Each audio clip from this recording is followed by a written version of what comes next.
Listísima. Nací lista, Diego. Sí. Yo creía lo mismo y luego no pasó. Eso creemos todos. Eso creemos todos, ¿no? Sí. Eso es algo que es interesante. Justo llevo mucho tiempo pensando en que la psicología es joven, ¿no? O sea, como ciencia. Porque como que la historia del arte es muy antigua y ciertas ciencias también, ¿no? O sea, las matemáticas y como la geografía y así. La historia. Pero sí, la psicología, o sea, dentro de la medicina, por ejemplo, es lo más joven, casi, ¿no? Bueno, la genética supongo es más joven. No, hay algunas cosas más jóvenes, pero los crecimientos son simultáneos, ¿no? Claro, paralelos. Va avanzando. Ahora, la psicología tiene sus orígenes en la filosofía. Claro. En realidad es hija de la filosofía. Estas preguntas que la humanidad se ha hecho toda la vida las han hecho los filósofos, ¿no? ¿Por qué? ¿Para qué? Y cosas más ontológicas. ¿Qué somos? ¿Quiénes somos? ¿A qué venimos? ¿A qué venimos? ¿No? El sentido de la vida. Están los diálogos socráticos, están también los escritos de Platón, de cantidad de filósofos, de Heráclito, ¿no? ¿Qué hacemos en este mundo? Claro. ¿A qué vinimos? Y unos más contemporáneos, Spinoza, Velasco, que se preguntan, Miguel de Unamuno, que es como un superhumanista, ¿no? ¿Qué hacemos aquí? ¿Hacia dónde vamos? ¿Cuál es el objetivo de que estemos aquí? ¿Qué es la mente? ¿Dónde radican las emociones? Esas preguntas la humanidad se las ha hecho desde mucho antes. Claro. ¿No? Bueno, ¿y cómo empieza? ¿Cómo empieza este merequetengue? Como psicología, me parece que es corría el año de 1879, me parece, por ahí. Okay. Cuando Wundt, un psicólogo alemán, inicia un laboratorio en Leipzig.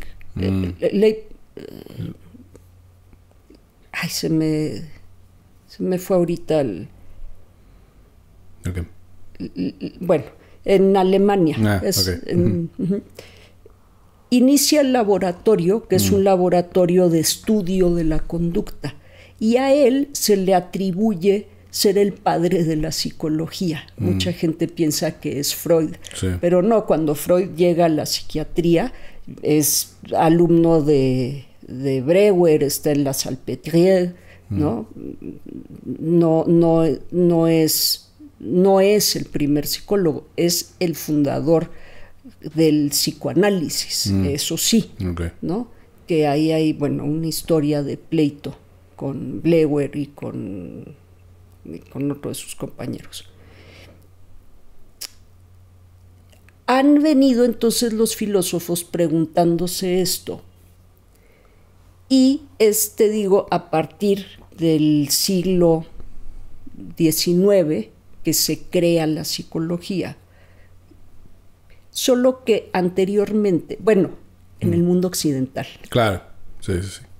Porque los árabes, que tenían bastante conocimiento de la medicina, ya habían descubierto algunas cosas estructurales de la conducta. Ya habían visto que algunas zonas del cerebro tenían funciones muy específicas en la conducta, porque los árabes y en el Medio Oriente había un desarrollo mayor de la medicina y de la fisiología. Que eso también incide en el mundo occidental para el desarrollo de la psicología. Los grandes anatomistas del siglo XIX y del siglo XVIII también dejan su huella en la conducta, en el estudio de la conducta. Ahora, ¿qué es lo que ocurre a diferencia del mundo árabe en el mundo occidental?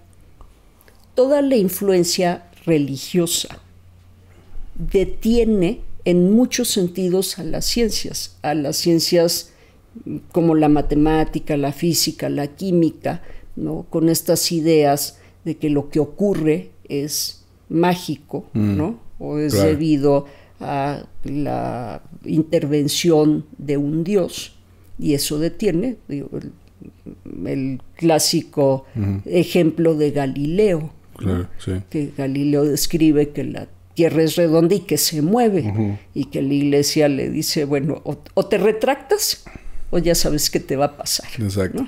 ¿No? Y eso detiene entonces muchas de las ciencias de ciencias de la salud. Eso es lo que detiene.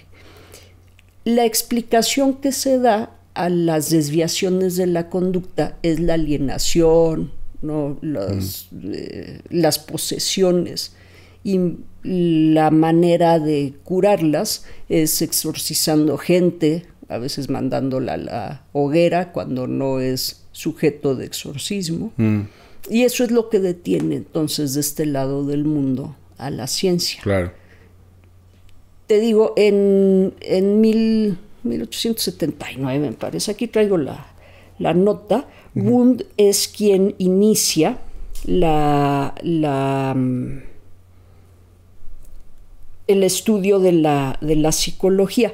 Ahora, por ejemplo, en la palabra psicología, ¿no? Normalmente nos enseñan en la escuela que psicología tiene las raíces psique, que quiere decir mente, que no es cierto. ¿No? No, psique quiere decir alma o espíritu. Es más como griego. Esencia. Es más como la esencia, ¿no? Nada más para que veamos que Platón, ¿no? Claro. ya hablaba no hablaba de la mente, hablaba del espíritu. Sí. Y esto como que pareciera una contradicción con el hecho de que se crean los primeros laboratorios para estudiar cosas muy como biológicas. Porque entonces, ¿qué estamos estudiando? ¿Estamos estudiando el espíritu o estamos estudiando los fenómenos biológicos? Sí, ¿no? el cuerpo. El cuerpo. Pero pienso que no hay un solo psicólogo, por lo menos un clínico, que no piense en una parte espiritual. Eso es interesante, sí. Sí. Y bueno, muchas veces la religión, ciertas religiones han funcionado como terapia, ¿no? O sea, como tienen estos sistemas de desahogo, como los católicos tienen lo de la confesión, y como que es ve y di lo que hiciste o habla. Digo, ahí es una cosa distinta porque te dan como una penitencia, ¿no? Como, bueno, paga esto y ya estuvo. Pero funciona un poco así, ¿no? O sea, como en la manera de desahogar y resolver algo y luego seguir con tu vida. Sí, la gran aportación de Freud en la terapia es que él inventa el método de hablar. Ese es el método inicialmente, ¿no? Que la gente pueda hablar de lo que le ocurre. Y sí, hablar es una cosa que nos da muchísima paz en muchas ocasiones, cuando es posible, porque en muchas ocasiones la propia ansiedad que tenemos, ¿no? Nos sentamos con alguien y la otra persona ve algún tipo de emoción como ansiedad o llanto, y lo que dice, o ira, y la respuesta es, bueno, pero no te enojes. Ajá, ¿no? pero todo va a estar bien, tranquilo. Exacto, todo va a estar bien. Por eso es que los psicólogos nos dedicamos a esto, estamos entrenados para escuchar a las personas, para no decirle todo está bien, tranquilízate, pero no te enojes, pero no estés triste. ¿No? Sí. Que también he de decir que he visto personas en formación que de manera como muy inconsciente callan al otro, ¿no? En alguna intervención en comunidad me tocó la chica que estaba a cargo en ese momento del grupo. No solo no escuchó a la persona que empezó a llorar, sino que se levantó y fue a hablar con no sé quién, ¿no? Como, no pudo con la incomodidad. Con la incomodidad a veces hasta a nosotros nos gana. Sí. Pero por eso nos entrenan. Claro, supongo que hay una serie de herramientas. Hay una serie de iremos herramientas. viendo después. Okay. Sí.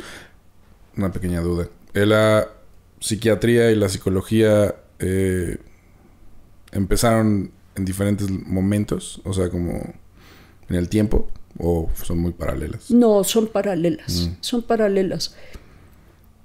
Te digo, por ejemplo, Wundt crea este primer laboratorio de psicología. Al mismo tiempo hay fisiólogos y anatomistas que están estudiando el cuerpo en general, ¿no? Y hay formaciones, que esta es de las cosas que sí merecen la pena echarles un ojito. Lo que pasa en los hospitales, ¿no? Sí. Los hospitales, hasta hace muy poco tiempo, los hospitales psiquiátricos eran de película de terror. Claro. Yo recuerdo haber visto una película justamente como de un manicomio. Ahora ni siquiera se llaman manicomios. ¿Ahora ya ni hay? No hay manicomios. Sí. Una de Spielberg. No puedo recordar ni el nombre de la película. Vi la mitad en el cine, me tuve que salir. Órale. Era de verdad terrorífica, pero era el retrato de este manicomio. Estoy pensando cuál es. Te estoy hablando de fines de los 80s. Okay. Y tal vez no es una película que tuvo mucha difusión, porque la vi en una sala de estas chicas, aquí en la Roma, ahí por Álvaro Obregón. Había un cine que daba puras películas que no daban en los lugares mainstream. Sí. Lo voy a buscar. Sí, y me acuerdo mucho de una escena que fue cuando me salí, iba con mi mejor amiga y me salí del cine, porque no sé si es el protagonista o no, pero va amarrado en una camilla y arriba hay una malla ciclónica por la que camina gente, ya sabes, medio desnuda, con los pelos parados. Claro. Y parecería que Spielberg se fumó un churro de este tamaño, pero en realidad no es muy alejada la escena de lo que ocurría en los manicomios. Sí. Te digo, hasta hace muy poco tiempo, aquí en México los pacientes andaban desnudos, ¿no? Sí. Caminaban en 4 puntos, encima de heces y... Sí, era como más como una guardería, ¿no? O sea, como de, mételo ahí. Pues era de mételo ahí para no lidiar con él, pero nadie lidiaba con ellos. Sí, no, ni ellos, ni en el lugar, pues. Me contaba Jorge Álvarez que él hizo prácticas en el Fray hace muchos años. Pues, Jorge, yo creo que hizo prácticas tendría ahora como 70 años, hace como 40 años. Son en los 80, principios. Sí. Y que llegaron al Fray y bueno, el director del Fray ni te recibía ni nada en ningún hospital, pero claro. El encargado les dijo como, pues a ver qué se ponen a hacer, ¿no? Y decidieron hacer un programa para que los internos, los pacientes, utilizaran las instalaciones sanitarias para hacer sus necesidades. Y eso llegó, contaba Jorge, a oídos del director y los mandó llamar y les dijo, sí, o sea, ¿qué onda con ustedes? ¿No? Porque están perdiendo el tiempo en eso. Y entonces le explicaron, dice Jorge, o contaba Jorge, que de inicio, ¿qué es lo que hacemos muchas veces los psicólogos? Vendemos como la parte económica, ¿no? Claro. ¿Qué beneficio va a tener? Pues un beneficio económico. Y entonces él contaba que le explicaron al director que los pacientes se ensuciaban las batas, las sábanas, el piso, ¿no?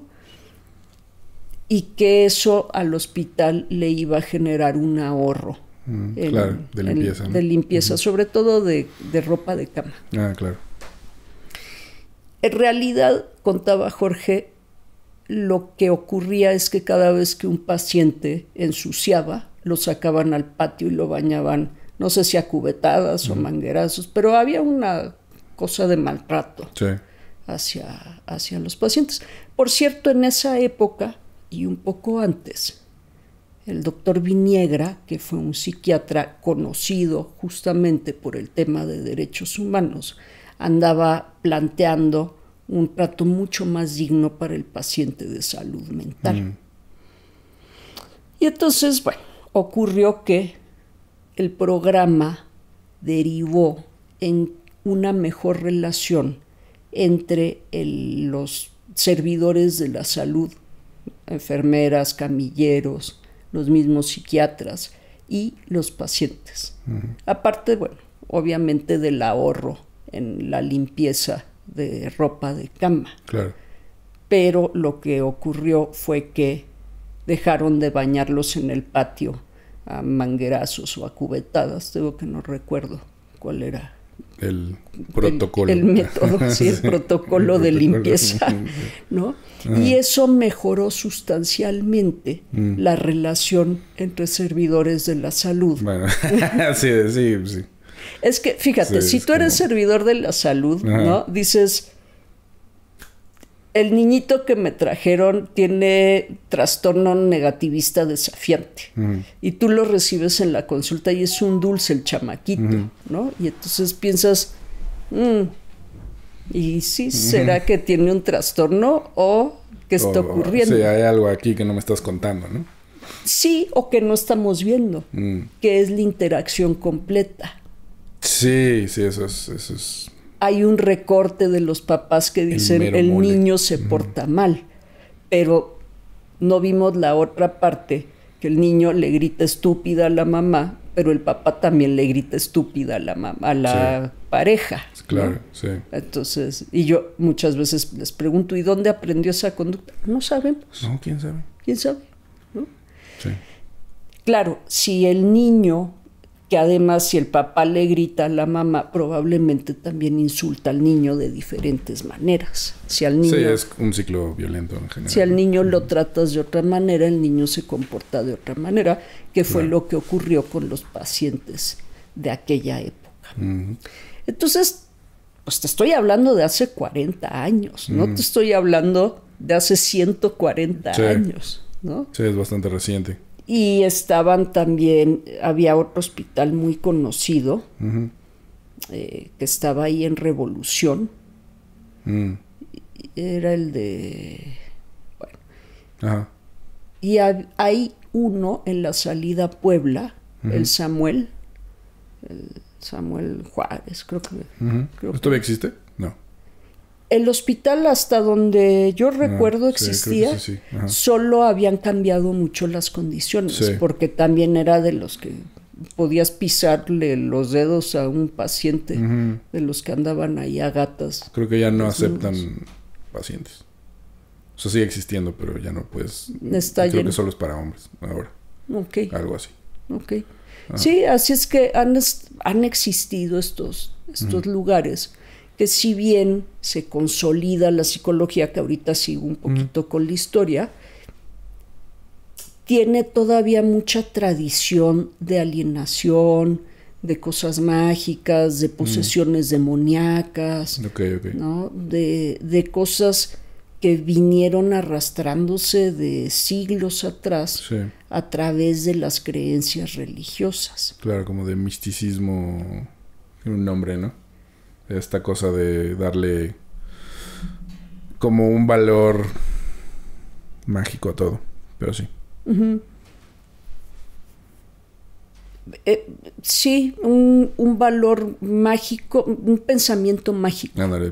Pensamiento mágico hacia la conducta desviada. Ahora, desviada también entre comillas. Desviada para las normas sociales de la época, la cultura, etcétera, ¿no? Sí, porque si tú te vas a una comunidad chamánica, nadie va a decir que el chamán está poseído. No, justo es el que nos va a decir cómo son las cosas, ¿no? O sea, es todo lo contrario. Y es el curandero, el oráculo, ¿no? Sí, es la persona que más confía a todo el mundo. Así es, pero además, paradójicamente, la gente lo va a ver y se cura.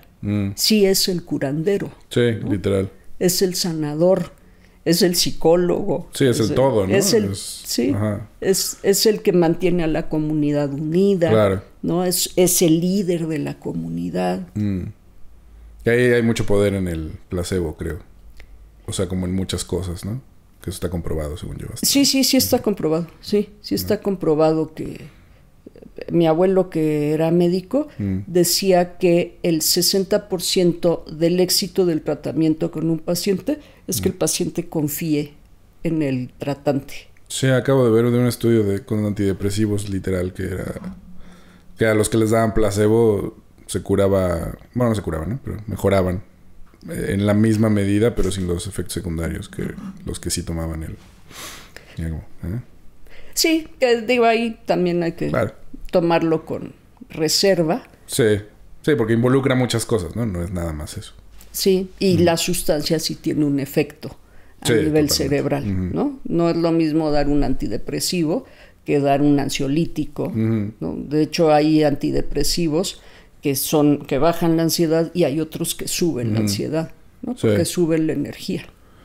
Claro. Entonces, una es consecuencia de la otra, ¿no? Sí, pero te digo, en buena medida el éxito es que la persona confíe en el tratante. Exacto. Sí. Si no, decía mi abuelo, le puedes dar un tratamiento que es el adecuado, pero si la persona no confía, y no es un asunto mágico, es un asunto de operación, ¿no? Si la persona no confía, no se va a tomar el medicamento a la hora que le toca, no se va a tomar otras dosis. Sí, no va a regresar o a hacerse los estudios, etcétera. Exactamente, no le va a dar el seguimiento adecuado al tratamiento. Bueno, te digo que inicia con Wundt y ya ha entrado el siglo... Bueno, hablamos justamente ahora del tema de la psiquiatría, porque vienen de la mano. En el área médica, como sí empieza a haber avance en la parte fisiológica y anatómica, en los estudios de anatomía y de fisiología, pues la psiquiatría también empieza a avanzar. Y en estos hospitales, por ejemplo, la Salpêtrière, que es donde estudió Freud, bueno, primero estudió en Viena y después fue a hacer una pasantía a Francia, se encuentra con Breuer y con... ¡Ay, caramba! Bueno, estando en la Salpêtrière, hay varios...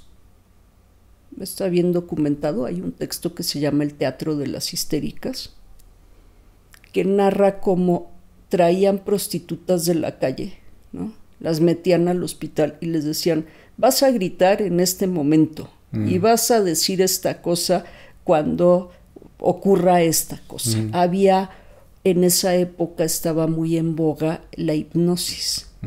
Entonces hipnotizaban a los pacientes para que dejaran cierta conducta. Claro. Y se llama el teatro de las histéricas, porque, bueno, se empieza a desarrollar la teoría de la histeria y de la neurosis, que Freud retoma y que hace crecer muchísimo, pero la manera de curar a estas histéricas era tocarles los puntos histéricos. Entonces, estas mujeres, por ejemplo, se desmayaban y les tocaban los puntos histéricos que eran los senos, ¿no? Las tomaban por atrás y les tocaban los senos, y con eso las mujeres despertaban. Y es que le atribuyen, hablando de cosas de género, claro, le atribuyen a las mujeres esta conducta muy histriónica y muy como de fragilidad, de desmayarse, de necesitar que las toquen, ¿no? Porque con la represión sexual, pues las mujeres siempre estaban reprimidas, que es mucho de lo que habla Freud en su teoría de la histeria, de esta necesidad de las mujeres del eros, pero que no la pueden expresar porque pues, no es correcto, y entonces siempre andamos todas histéricas. Y bueno, te digo, todo el teatro de la psiquiatría. Sin embargo, a nivel de psicología, psiquiatría, psicología, porque van de la mano, la verdad que van bastante de la mano, empieza el desarrollo de nuevas teorías de la psicología. Una primera teoría es la de Wundt, que es estructuralista, y después está la de, ¿quién es? Wilheimer, me parece, que es funcionalista, o al revés. Uno lo que estudia es dónde está la mente, ¿no? Entonces empiezan a revisar cerebros y a hacer algunas estimulaciones, y el otro lo que estudia es qué es lo que hace, ¿no? ¿Cuál es la función de las emociones, por ejemplo? Te decía que en el mundo árabe y en el mundo asiático había bastante desarrollo ya de psicología. Por ejemplo, los chinos ya tenían algunos tests, algunas pruebas para cosas educativas, ¿no?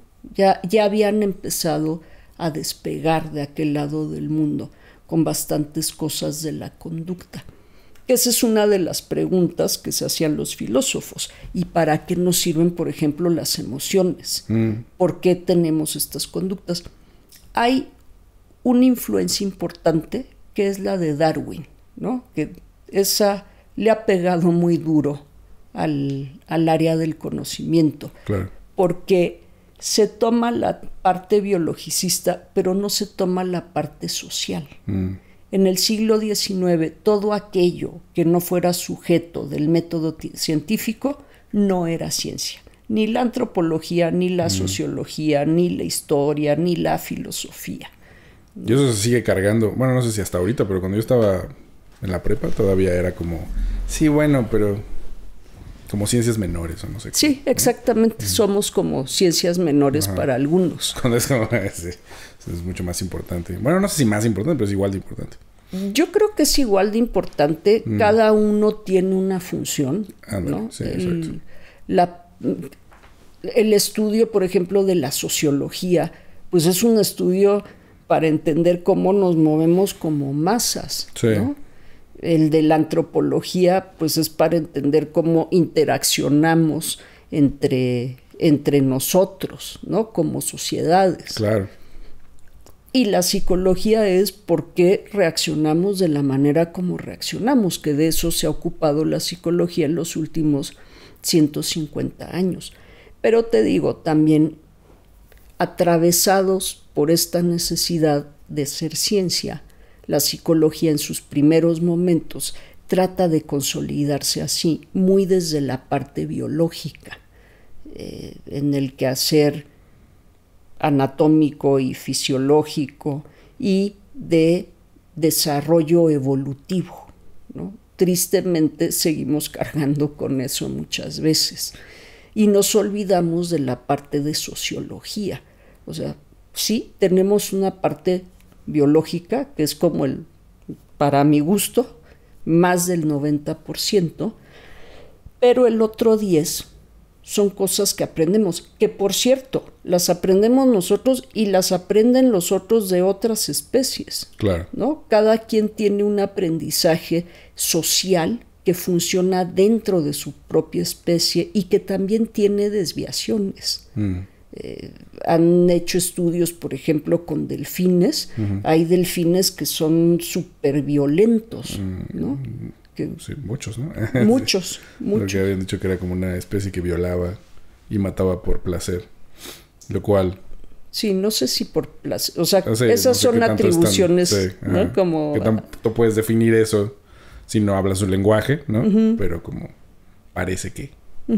Pues por poder, ¿no? Al menos para ejercer. O sea, como la cosa no tiene una intención pues, de alimentarte ni nada. Solo es porque puede, ¿no? Lo cual en nuestro lenguaje es pues para chingar, básicamente. Sí, un asunto de poder, ¿no?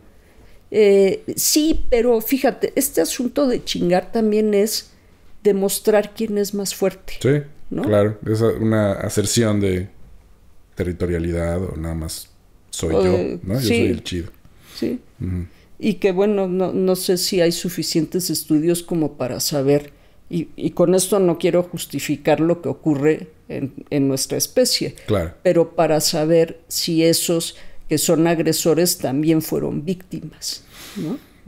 Es un camino muy escabroso, porque suena como que digo que si ha sido víctima está justificado que ahora se hace el agresor.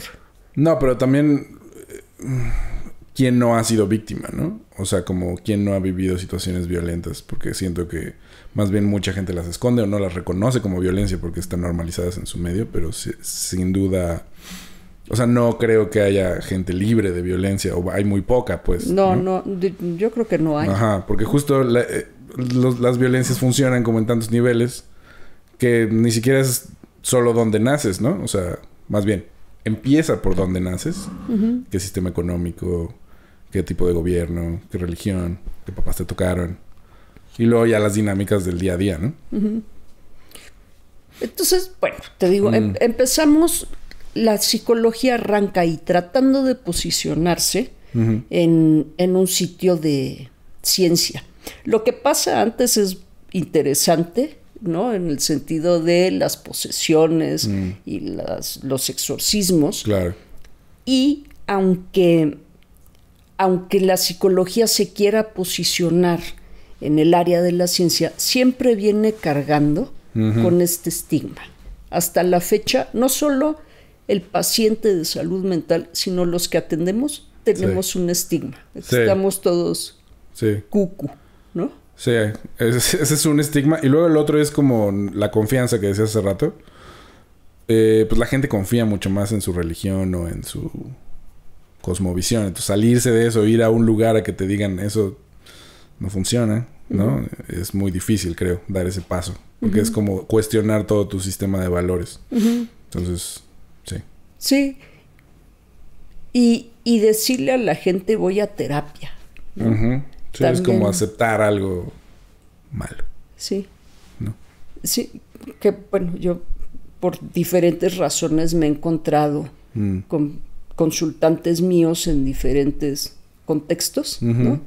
Y cuando hay un tercero que dice, ¿y ustedes de qué se conocen? El consultante muchas veces se queda así como, porque... Sí. ¿no? Y entonces ya... Es amiga de mi prima. Sí, o ya les explico alguna otra cosa, ¿no? Como... Sí. Sí, es curioso. También es generacional, ¿no? O sea, creo que está cada vez siendo menos estigma. Sí, pero sí sigue siendo... O sea, yo me doy mucha cuenta cuando veo que mis consultantes se descolocan, que como ya sé que... Una es el tema de confidencialidad. Claro. ¿no? Entonces no le voy a decir al tercero, es que fulanita o fulanito ha sido mi paciente, ¿no?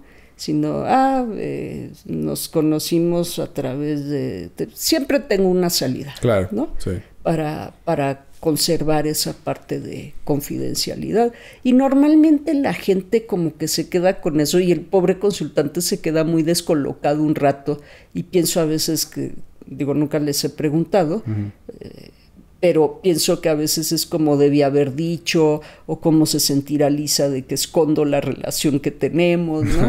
Es como, exacto. No es que me avergüences tú. Sí. Exacto. ¿No? Es como... Sí, qué chistoso. Pero sí, recuerdo mucho a que mi papá decía como... Cuando hablábamos de terapia en cualquier nivel, era como... yo no mira esas mamadas, ¿no? O sea, era como ni siquiera... Era como, no entiendo a la gente que está deprimida. Nunca he estado deprimido, ni un día de mi vida, ¿no? Sin embargo, era evidentemente... Bueno, te voy a decir que yo cuando inicié, cuando empecé a estudiar psicología, nunca pensé que fuera a hacer psicología clínica. Nunca, jamás. ¿Tú pensaste que ibas a investigar o que escribir? Me gustaba la investigación y pensé que me iba a dedicar más como a la psicología laboral. A cosas más como laborales. Pero ese fue un camino también muy extraño. Cuando ya tenía que escoger la subespecialidad, bueno, la carrera son 3 años de tronco en la UNAM y luego 1.5 o 2, dependiendo de la especialidad que tomes. Y cuando ya iba para la especialidad, varios de mis profesores me dijeron, ¿qué vas a tomar? Pues laboral. No tomes laboral. El mismo Jorge me dijo, es un desperdicio. Jorge me dijo en esa época, es un desperdicio que hagas laboral. ¿Por tu perfil? Me dijo, tienes muy buen perfil. En la UNAM no hay psicología comunitaria. Sin embargo, yo ya estaba en la Brigada de Intervención a Víctimas de Desastres. Y me dijo, Jorge, haz clínica. No, le dije, esos clínicos están todos así, cucu, y nomás andan haciendo ahí teorías. Ya. Pura teoría chaquetera. No, o sea, el estigma llega hasta allá también. Sí. Sí, incluso entre la gente de que estudia psicología y que dice, no, esos clínicos están todos chiflados, ¿no? Sí. Y Jorge me dijo, mira, haz lo que quieras, pero yo te recomiendo, te vas a aburrir. Otra de mis profesoras también me dijo, te vas a aburrir muchísimo. O sea, ¿hasta dónde, qué piensas hacer con lo laboral y hasta dónde piensas llegar? No vas a poder hacer mucha investigación, ¿no? Y bueno, dije, le voy a dar una oportunidad, ¿por qué no? Y tuve mucha suerte porque quien me adoptó, la doctora Aro, que fue mi mentora esos 2 años, era psicoanalista, pero era una mujer con muy buen ojo y como que no me veía muchas trazas y sabía que yo ya había tomado algunos cursos de terapia cognitivo-conductual y entonces no me veía muchas trazas de psicoanalista, pero aún así, o sea, yo me leí lo que me tenía que leer de la facultad y unos buenos textos de terapias psicodinámicas, ¿no? Que la doctora pues era lo que conocía. Entonces cuando le decía, doctora, tengo esta paciente o este paciente, que me decía, baja a la biblioteca y saca tal libro y lo comentamos. Y me hacía seguimiento personal, ¿no? Sí. Entonces me eché mis buenos textos de psicoanálisis. Cuando digo que no me gusta, lo digo con conocimiento de causa. No me gusta nada. Sí, lo conocí tanto que no me gusta nada. No es tanto por eso. Hubo cosas que me han sido muy útiles, ¿no? Incluso que todavía recomiendo a mis alumnos. Por ejemplo, uno de los textos que me mandó a leer fue El adolescente fronterizo. Un día llegué y le dije, doctora, tengo una paciente que no sé qué hacer con ella. Yo ya, o sea, el primer semestre tenías que observar, el segundo semestre tenías que hacer diagnóstico y el tercer semestre y cuarto tenías que dar terapia. Y ella me hacía el seguimiento. Sí, me hacía una supervisión, ¿no? Qué chido. Y un día llegué y le dije, doctora, no sé qué hacer con esta paciente. Y me dijo, diagnóstico, es que ahí ya empezamos mal. No tengo un diagnóstico. Me dijo, ¿cuántas sesiones la has visto? Pues como 6, tengo como 1 mes y medio viéndola y no tengo un diagnóstico. Me dijo, baja y búscate algo de Masterson sobre pacientes límite, ¿no? Los pacientes borderline de los que hablábamos el otro día. ¿No sabes qué buen texto? Un psicoanalista, alumno de Kernberg, que es quien consolida toda la teoría de trastorno límite, que habla de la familia y el paciente límite. Si bien era un psicoanalista, ¿no? Ya empezó a mirar en el contexto. Eso es muy importante. Eso es muy importante. ¿Cuál es la diferencia, digo, es que ahorita que me estás diciendo esto, entre psicoanálisis y psicología? O sea, porque se estudian en lugares diferentes además, ¿no? O sea, sí, fíjate es algo que que nunca he entendido perfectamente. Siguiendo con el tema histórico, a principios del siglo XX se abren 3 ramas en la psicología, que son el conductismo, que su principal exponente es Watson, después Skinner, el psicoanálisis, que su principal exponente es Freud, y todavía la corriente de... Entonces son 4. Todavía la corriente de Wundt, que deriva después en conductismo, pero que es el estructuralismo, y está la Gestalt, ¿no? La teoría de la totalidad. Estas 4 escuelas son con las que abre el siglo XX la psicología. Son 4 ramas, como que hacen diferentes cosas. A los conductistas siempre los han acusado de ser estímulo-respuesta, ¿no? Entonces, si a la ratita le das comida, busca adecuadamente en el laberinto. Ya, como ¿no? pavloviano. Después está Pavlov, que por cierto conocí a un alumno de Pavlov en Ucrania, ¿sí? Un señor ya muy, muy grande. Claro. Un cuate muy interesante, había sido alumno de Pavlov. Ahí era profesor de la Universidad del Mar Negro. Bueno, se abren estas 4 ramas. ¿Cuál es la diferencia? Pues Freud crea toda esta teoría del psicoanálisis en un primer momento pensando en el trauma por el incesto, hasta que lo paran y le dicen, ¿no? ¿Qué onda contigo? Y entonces empieza a crear todo el estudio de la histeria. El primer caso que él describe es el caso Dora, ¿no? Dora tiene 16 años y el padrastro la abusa. Pero después Freud dice, no, en realidad lo que pasa es que ella tiene como Dora no sale, ¿no? Tiene esta necesidad contenida de ser poseída, ¿no? Y entonces a partir de ahí crea el caso de la histeria.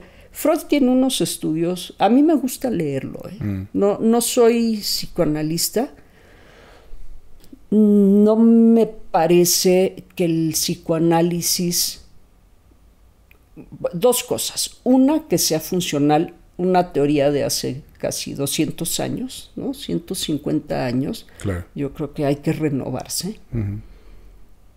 Hay algunas descripciones de Freud. Freud era un clínico extraordinario y un escritor todavía mejor, yo creo, ¿no? Era un ávido lector. Entonces muchas de sus descripciones las pone en cosas de la mitología.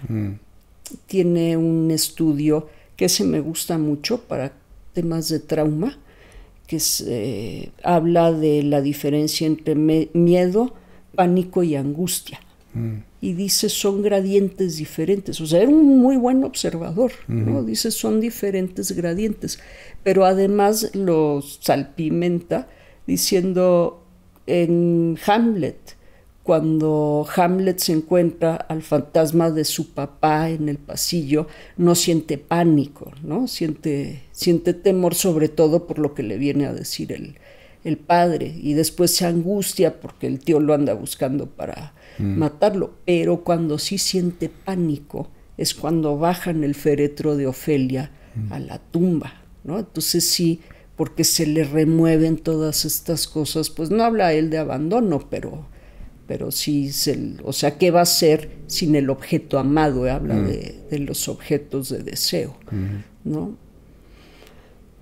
Entonces, bueno, Freud tiene sus 24 tomos de psicoanálisis, tiene diferentes momentos, porque también rectifica con la guerra. Cuando su hijo va a la guerra, también rectifica y dice, este muchacho regresó como con síntomas histéricos. Claro, sí, cuando hablamos del nacimiento del PTSD, ¿no? Bueno, sí, del estrés postraumático. Que después se llama shell shock, sí, ¿no?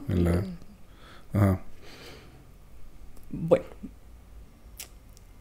ahí está el psicoanálisis. Ahí con sus dimes y diretes. De ahí viene. De ahí viene, ¿no? Y otros que se criaron con él, que también, el mismo Jung, por ejemplo, con el que también tuvo sus diferencias, sí, porque además Jung estuvo metido con los nazis, entonces tuvo sus diferencias. Está la Gestalt, la teoría de la totalidad, que el dicho más conocido de la Gestalt es que el todo es mucho más que la suma de las partes, que no es una idea de la psicología, sino de la arquitectura.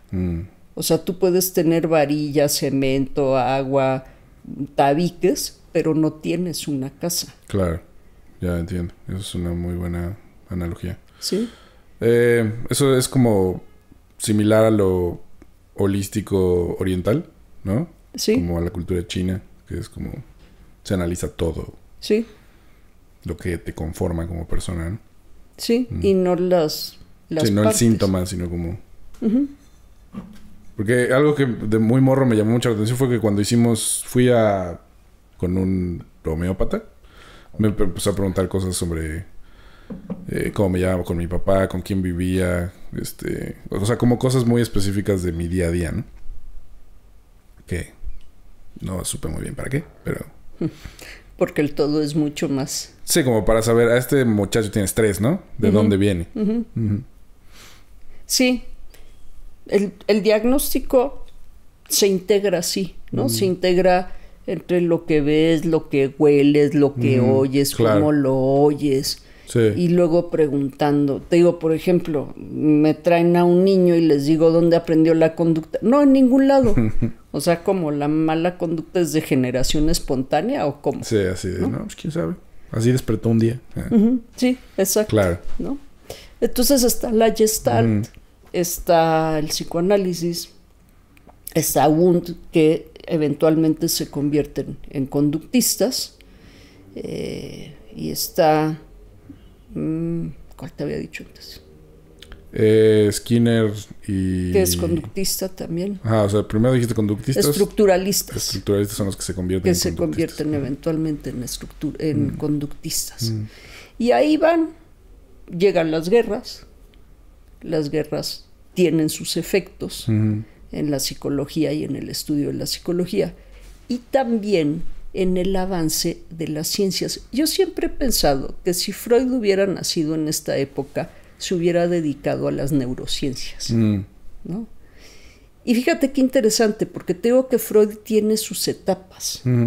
Y entonces tiene esta parte muy intrapsíquica en la que habla del Eros, del Thanatos. Él es el inventor de la teoría del inconsciente, del consciente, del preconsciente, ¿no? Del ello, del yo, del superyo, que están en o sea, el yo, el ello y el superyo están en el consciente, preconsciente e inconsciente. Y las va revisando, con el tiempo las va revisando.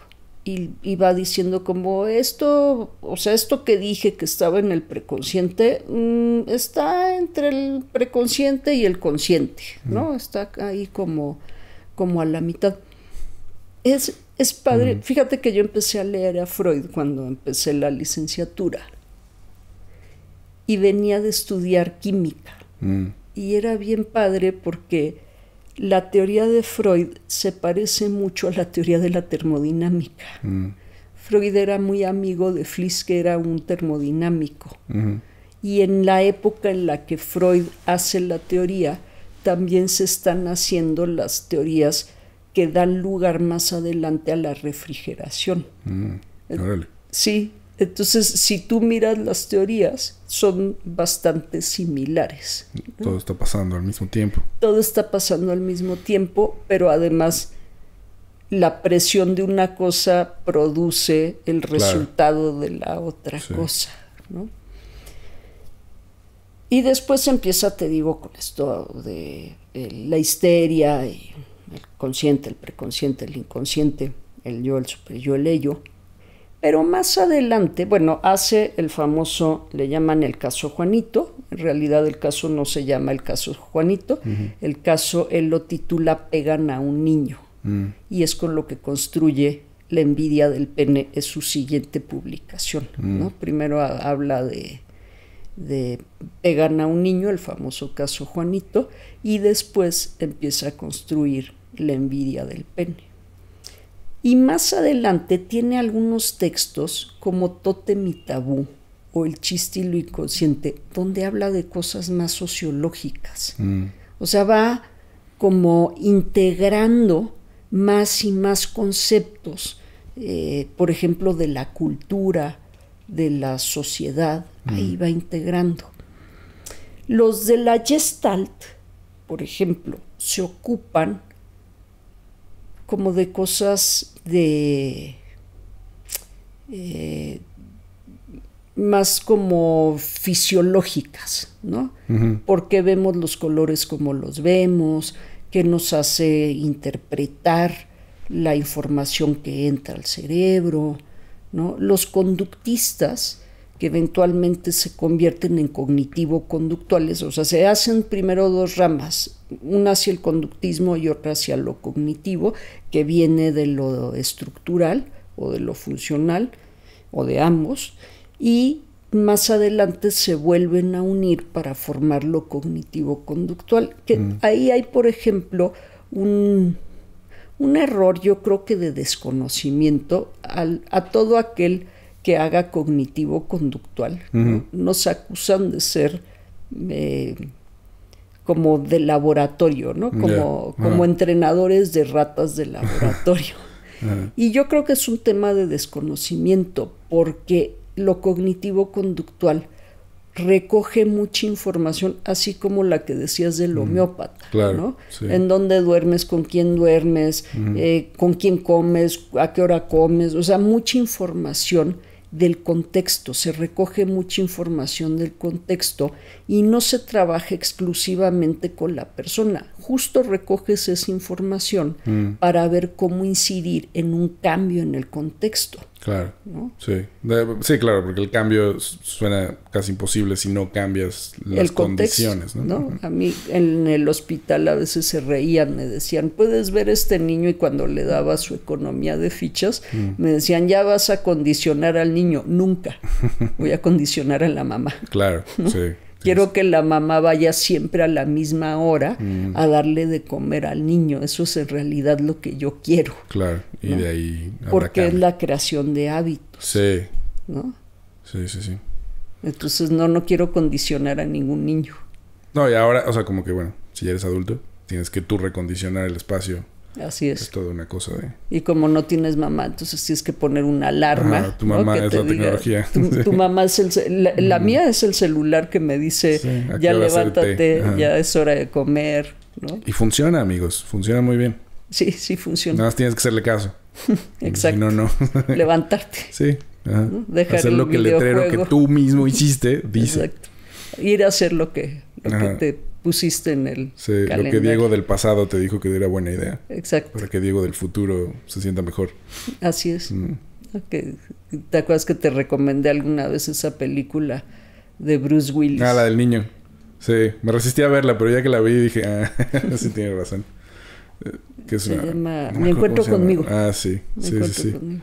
Me resistía porque parecía muy cursi y al final no es nada cursi realmente.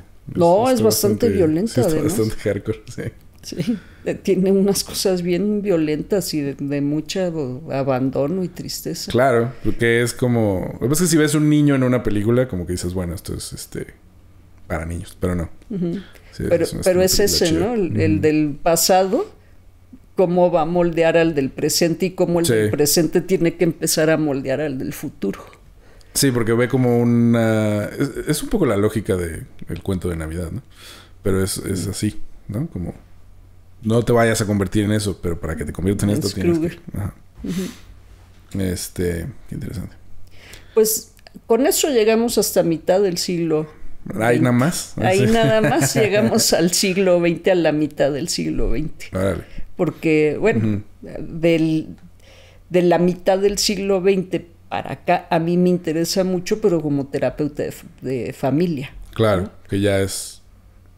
Sí, bueno, ¿qué pasa con el psicoanálisis y eso? Pues ahí sí, mucho no les sabré decir porque no sé mucho.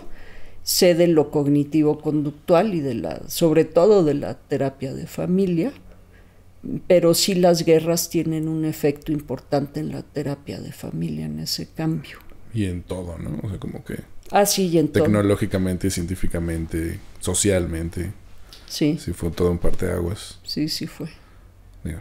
Ahora, nada más quiero hacer una especificación. No todas las personas que hacen terapia psicodinámica son psicoanalistas. Ahí también se abre una brecha y hay quienes, porque además hay, por ejemplo, psicoanálisis junguiano, ¿no? Hay psicoanálisis muy ortodoxo, freudiano. Así de diván. De diván. Hay lacaniano. Lacan es otro de los exponentes del psicoanálisis. Y hay teorías psicodinámicamente orientadas, ¿no? Que todavía piensan en esto del consciente, el inconsciente. Te digo que yo de vez en cuando ocupo algunas cosas que me resultan útiles, no todas, pero sí reconozco que hay cosas que se quedan allá como de telón de fondo, un poco bloqueadas, un poco como soterradas, que si le rascas un poquito va a emerger un recuerdo y se puede trabajar con eso. Ya, ¿no? Claro. Hay una... O sea, digamos, este estigma con el que dices que viene desde el principio no disminuyó realmente significativamente en estos 150 años que hablamos, ¿no? Bueno, 100 años. Ha cambiado, se ha movido. Ahorita sí, pero digamos hasta... Hasta hace poco, pero se ha movido. O sea, tampoco se ha erradicado. No, para nada. No, al contrario. O sea, bueno, no al contrario. Pero sí, no se ha erradicado. Ha avanzado poquito, siento. Porque ahora se ha vuelto como un tema muy de moda. Entonces se habla mucho de eso. Estaba viendo, hay una cosa que se llama como... que viene de la culpa blanca. Que es como que si eres una persona blanca... tienes que entonces tener algún tipo de hándicap para no ser parte del opresor. Entonces ahora se vuelve como una cosa... No, bueno, sí, pero tengo déficit de atención, soy un poco autista, etcétera. Y es como una manera de como regresarte a un lugar más... en el que se pueda ser más empático contigo, ¿no? Que creo que viene un poco de ahí. Esta moda nueva de hablar mucho de salud mental. Pero hay otra cosa que te iba a decir, que, o sea, el asunto de la salud mental es como fundamental para el buen funcionamiento de una sociedad, ¿no? Sí. Y es como algo que no se toma en cuenta realmente con la importancia que se tendría que tomar, creo. Por nadie, o sea, más que por la gente que se dedica a eso. Que también ha cambiado, ¿eh? También esa parte ha cambiado. Es que el estigma era incluso entre los servidores de salud. Sí. Haz de cuenta, cada especialidad de la medicina tiene su propio estigma. Claro. ¿No? Y los psiquiatras, pues, tienen su propio estigma o tenían su propio estigma frente a las otras especialidades médicas. Claro. ¿No? Así como los ginecólogos tienen su propio estigma, los psiquiatras tienen su propio estigma. Y los cirujanos. Sí. Los cirujanos tienen su propio estigma. De robots. No sienten nada. Dijiste lo de los hospitales y pensaba como... Ningún hospital está como... Bueno, ningún hospital público al que yo haya ido. Esta es mi experiencia. Está como preparado para recibir pacientes con enfermedades mentales severas, ¿no? O sea, como que no tienen ni idea. O sea, no saben muy bien qué hacer, aunque les digan exactamente qué hacer. Como que lo primero que hacen es cuestionar el por qué esto está escrito así, ¿no? O sea, como, ¿por qué tengo que inmovilizar a un paciente? Y es como, pues, ¿por qué crees? O sea, no es porque yo quiera, ¿no? No es porque la persona que hizo el diagnóstico esté aburrida, sino es porque lo tienes que hacer. Y es extraño, como que por eso te pregunté alguna vez como si se comunicaban entre las disciplinas, ¿no? Y me decías que eso también era bastante nuevo, o sea, como que no había pasado antes. Por ejemplo, cuando yo estaba en el hospital hace 20 años, los psiquiatras hacían psiquiatría de enlace, que eso también ya tiene sus años, que les pueden como crear... Antiguamente era como muy artesanal, entonces el psiquiatra que se estaba formando, su mentor le decía, ahora veías un semestre o 2 semestres de endocrinología, ¿no? Por ejemplo.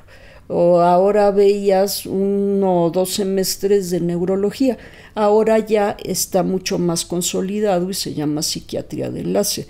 Te puedes ir al pediátrico, te puedes ir a algún sitio oncológico, o sea, ya como que está, como que hay más mirada de lo inclusivo, ¿no? De lo holista, de que el asunto de salud mental, por ejemplo, en un enfermo crónico, pues no es un asunto de esquizofrenia ni de psicosis, ¿no? Es un asunto relacionado con su propio estado de salud metabólica. Claro. Ahí entra también el trabajo social, ¿no? El trabajo social es importantísimo, no hemos hablado de eso. El enlace, sí, porque igual trabajo social, pues muchos lo pensábamos como los que recogen datos sociodemográficos, y no, trabajo social es el enlace. Sí, es como una especie de traductor para unos y para otros. ¿Cuál es la situación que hay en esta familia? Y para la familia es como, bueno, el médico puede hacer estas cosas, este es el protocolo, ¿no? O sea, sí, es muy importante. Y siempre se ve así como...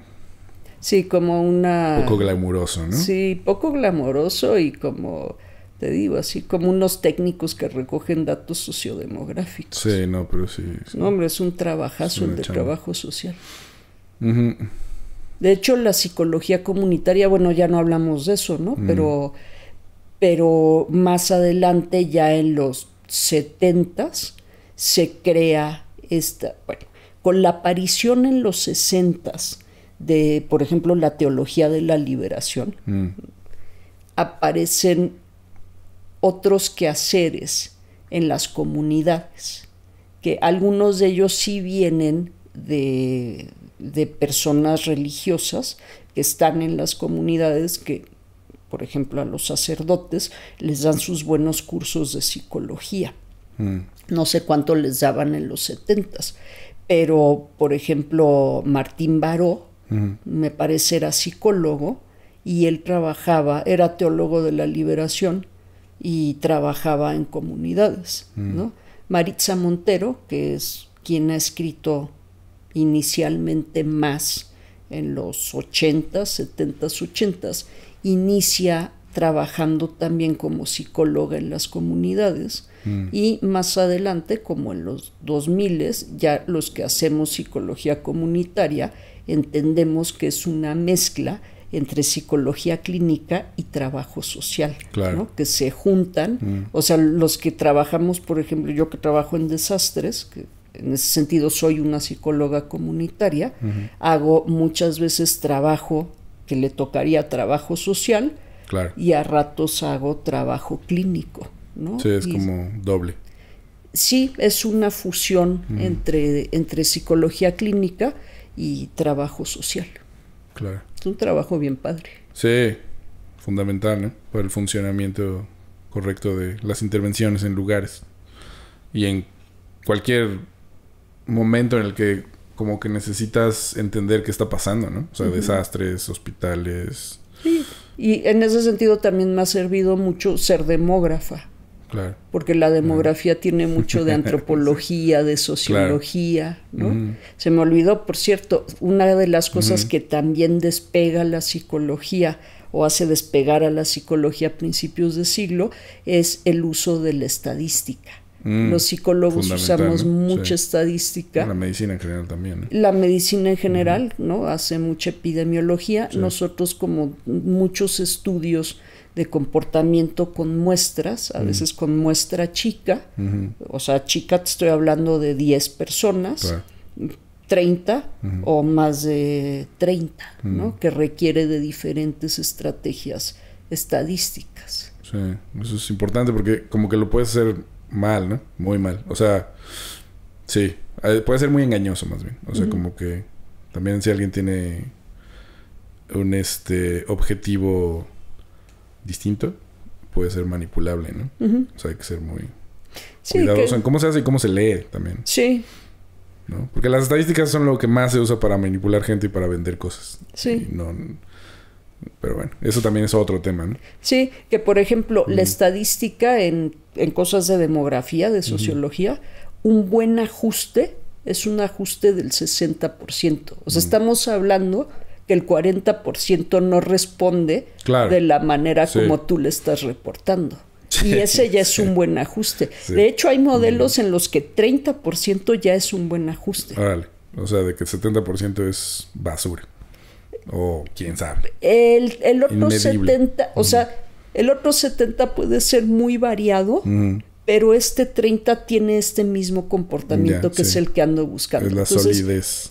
es esa solidez, y eso lo que quiere decir es que encontramos un grupo que, o sea, en el que se explica el comportamiento. El otro 70 pueden ser 70 variables diferentes, Claro. ¿no? O tal vez 3, pero no hemos estudiado las otras variables en las que se ajusta ese, o sea, de ese 70, digamos que 10 se puede ajustar a otra explicación, a otro comportamiento. Claro. Es todo un tema. Es todo un tema, el de estadística es todo un tema para explicar cosas de comportamientos. Sí, Porque te digo, por ejemplo, 30 ya puede ser un buen ajuste. claro. Si lo piensas así, es un muy buen ajuste. O sea, que de esta muestra 30, en 30 se explique un comportamiento, no quiere decir que el otro 70 no cuente, ¿no? Sí. Sino que cuenta porque lo que está ocurriendo es que desconocemos las variables del otro 70. Claro. Sin embargo, no vende tan bien ese número, ¿no? No, Necesitas un 90 o algo así, un 80. por lo menos un 68. Para que se sienta así como... Para que se sienta muy es un sólido, chingo. tiene que ser 68. Ese es el mínimo. Sí, Qué chistoso. en sociología y Claro. en demografía. Ok, ya. Esos son como los números Son establecidos. los números. Pero te digo, ya 30 puede ser un muy buen ajuste. Bueno, pues lo abordaremos en algún momento. Okidoki. Gracias, Lisa. Con gusto, Diego.